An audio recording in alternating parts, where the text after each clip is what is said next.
Ang kagandahan, par, nag-ibang anyo uli ang mukha ko. Pero ano ha, huwag sana akong maging kagaya ng isang tao doon. Ginawa niya na lahat eh.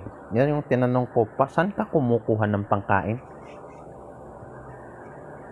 Ginawa na rin niya ang lahat kung ano-ano na yung sideline niya. Ibenta na niya yung organ niya, yung left lang, right lang. Kaya naman, ginawa na niyang gold yung bato.